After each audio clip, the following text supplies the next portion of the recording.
श्रीराम जय जय राम। श्रीराम जय जय राम। श्रीराम जय जय राम। 15 விபீஷண சரணாகதி.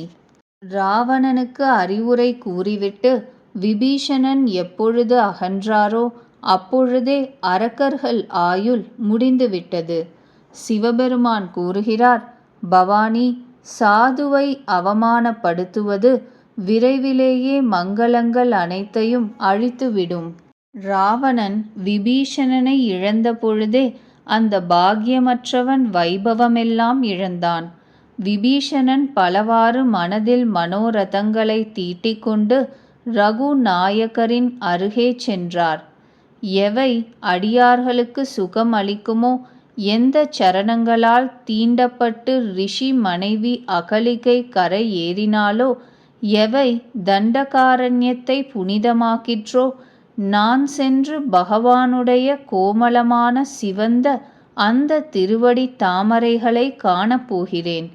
எந்த சரணங்களை ஜானகி தேவி ஹிருதயத்தில் தாங்குகிறாளோ, எவை மாயமான் பின்னே கற்களில் ஓடினவோ, எந்த சரண கமலங்கள் சிவபெருமானின் உள்ள பொய்கையில் நிறைந்திருக்கின்றனவோ, நான் சென்று அந்த திருவடிகளை காண்பேனே என்று பெரும் பேறு பெற்றேனே.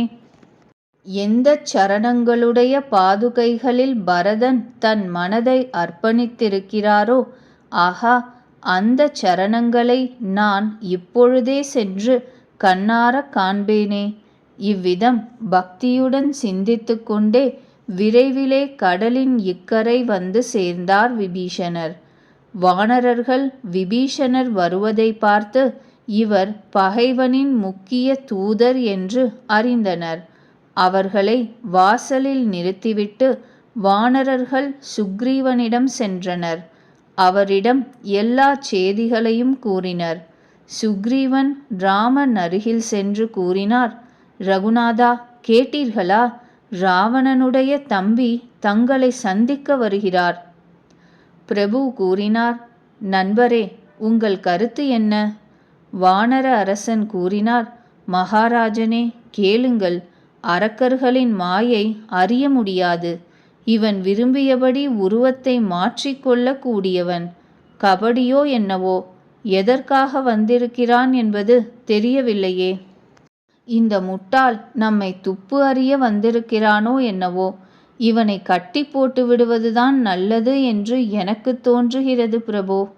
ஸ்ரீராமன் கூறினார், நண்பரே சுக்ரீவா, நீர் நீதியை நன்கு எடுத்துரைத்தீர். ஆனால் என் சபதமோ சரணடைந்தவனுக்கு பயம் போக்குவதுதான். பிரபுவின் இந்த சொற்கேட்டு ஹனுமார் மகிழ்ந்தார். மனதிற்குள் சொல்லிக் கொண்டார், ஆஹா, பகவான் எப்பேற்பட்ட சரணாகத வத்சலர்! சரணடைந்தாரிடம் தந்தை போல பரிவுள்ளவர். ஸ்ரீராமன் கூறினார், எவன் தனக்கு கேடு விளையுமோ என அனுமானித்து சரணடைந்தவனை புறக்கணிக்கிறானோ அவன் அற்பன், பாபி. அவனை பார்த்தால் கூட கேடு விளையும். ஒருவன் கோடி சாதுக்களை கொன்றவனானாலும் சரி, அவன் சரணடைந்து விட்டால் நான் அவனை தவிர்க்க மாட்டேன். ஒரு ஜீவன் என்பால் திருப்பி நேர்முகமாகி விட்டால் போதும், உடனே அவனுடைய கோடி பிறவிகளின் பாபங்களை சடக்கென அழிப்பேன். பாவியின் சுபாவம் இப்படித்தான். எனக்கு வழிபாடு செய்வது அவனுக்கு எப்பொழுதும் பிடிக்காது. இவன் ராவணனின் தம்பி. தீர்மானமாகவே கெட்ட உள்ளம் படைத்தவனாகில் அவன் எனக்கு நேரே வர முடியுமா? எவன் நிர்மல மனதுடையவனோ அவன்தான் என்னை அடைய முடியும். எனக்கு கபடமும் வஞ்சனையும் சூதும் பிடிக்காது. அவனை ராவணன் துப்பு அறிய அனுப்பியிருந்தாலும் சுக்ரீவா, நமக்கு ஒன்றும் பயமோ தீங்கோ நேராது. எனவே சுக்ரீவா, உலகில் எத்தனை அரக்கர் இருக்கிறார்களோ அவர்களை லக்ஷ்மணன் கன நேரத்தில் கொன்று விடுவான். பயந்து என்னை தஞ்சம் புக வந்திருப்பவனை நான் என் உயிரே போல் காப்பேன்.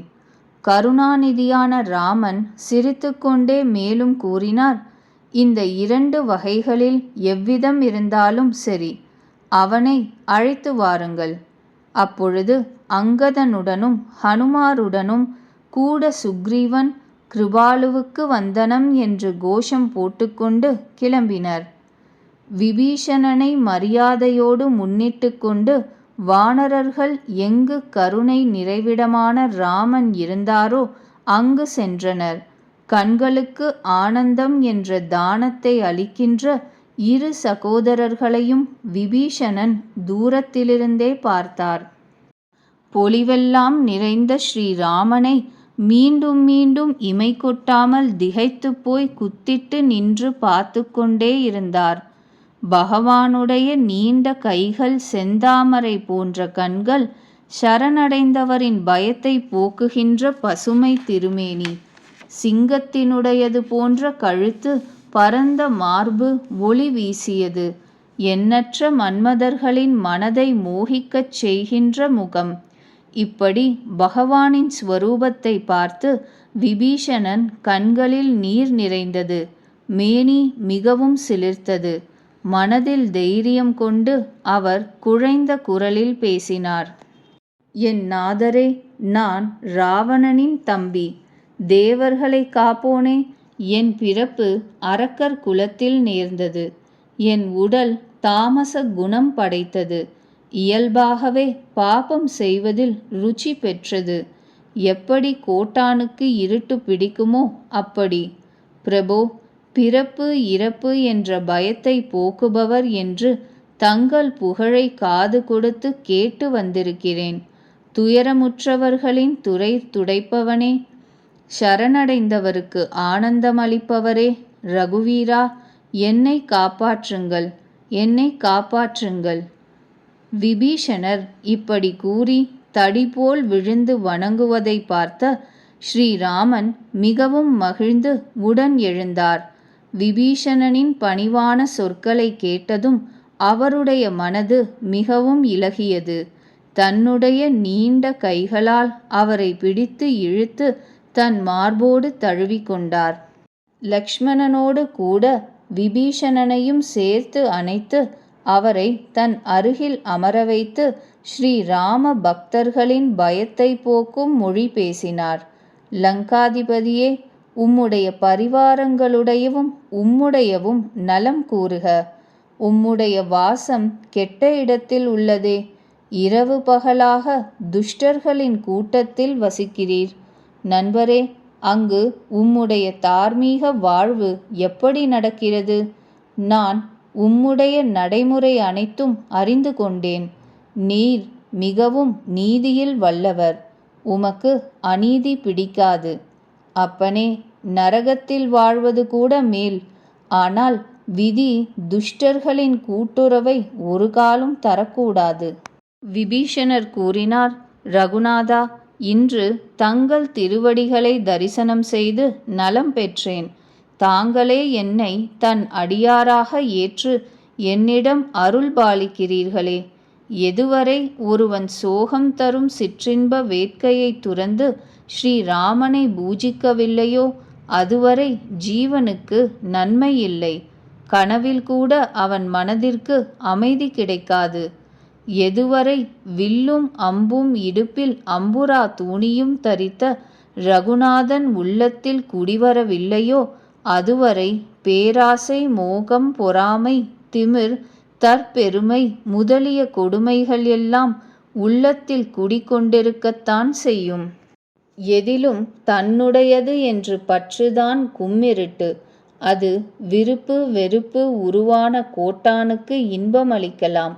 எதுவரை பிரபுவின் பிரதாபம் என்ற சூரியன் உதிக்கவில்லையோ அதுவரை அந்த கும்மிருட்டு மனித மனதில் குடியிருக்கும். ஹே ராமா, தங்களுடைய திருவடி தாமரைகளை தரிசனம் செய்து நலமடைந்தேன். என்னுடைய பெரிய பயம் தொலைந்தது. தாங்கள் யாருக்கு அனுகூலமாக இருக்கிறீர்களோ அவரை 3 விதமான தெய்வத்தினாலோ இயற்கையாலோ தன் இயல்பாலோ தாபங்கள் பீடிக்காது. நான் மிகவும் தாழ்ந்த மனப்பான்மையுள்ள அரக்கன் என்றும் நல்ல காரியங்கள் செய்ததில்லை. எவருடைய வடிவு முனிவர்களுடைய தியானத்தில் கூட வருவதில்லையோ அந்த மகா பிரபு தானே மனமுவந்து என்னை மார்போடு அணைத்து கொண்டாரே. கருணைக்கும் ஆனந்தத்திற்கும் உறைவிடமே ராமா, எனக்கு எல்லையற்ற பெரும் பேறு கிடைத்துவிட்டது. பிரம்மனும் சிவபெருமானும் வணங்குகின்ற திருவடி தாமரை ஜோடியை கண்ணார கண்டுவிட்டேன். விபீஷணனின் இந்த ஸ்துதியை கேட்டு ஸ்ரீராமன் கூறினார், நண்பரே கேளும், நான் என் இயல்பை கூறுகிறேன்.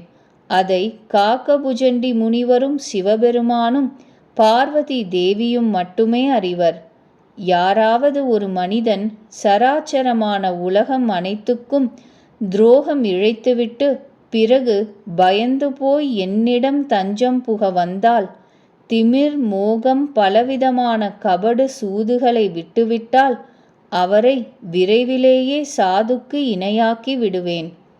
தாய் தந்தை சகோதரர் மகன் மனைவி உடல் செல்வம் நட்பு சுற்றம் இவர்கள் எல்லோரிடத்திலும் உள்ள தன்னை சார்ந்தவர் என்ற பாசங்கள் முறுக்கிக் கொண்ட அந்த கனமான கயிற்றை என் சரணங்களில் கொண்டு கட்டிவிட்டால், உலகியல் பற்று முழுவதையும் என்னோடு இணைத்து கொண்டு விட்டால், எவர் எல்லோரையும் சமமாக பார்க்கிறாரோ, எவருக்கு ஒரு நப்பாசையும் கிடையாதோ, எவருடைய உள்ளத்தில் இன்ப துன்பங்கள் பயம் இல்லையோ, அத்தகைய நல்லோர்கள் என் உள்ளத்தில் எப்படி இருப்பார்கள் தெரியுமா?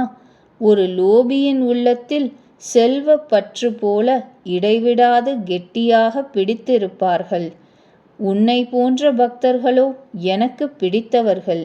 நான் எவருடைய தயவுக்கும் கட்டுப்பட்டு அவதரிப்பதில்லை.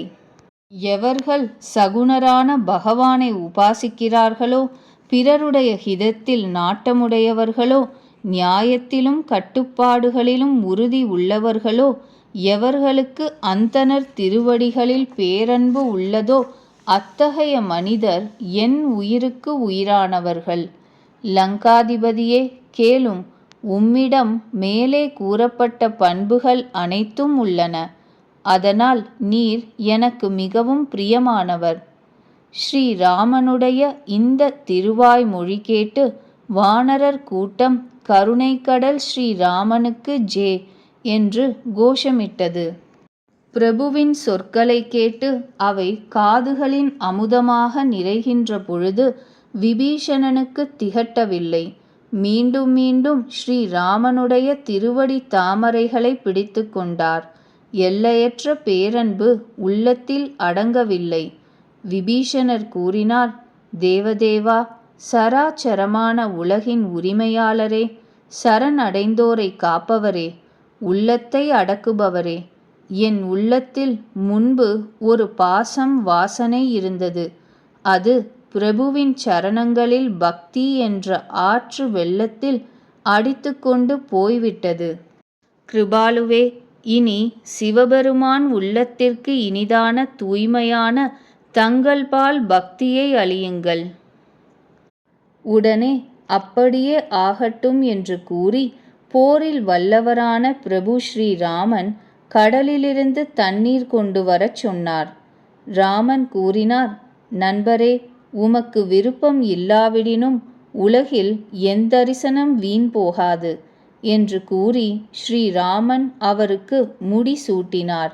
ஆகாயத்திலிருந்து கரைகாணா பூமாரி பொழிந்தது. ராவணனுடைய கோபம் என்ற நெருப்பு விபீஷணனுடைய பெருமூச்சு என்ற காற்றினால் மேலும் வளர்ந்ததே.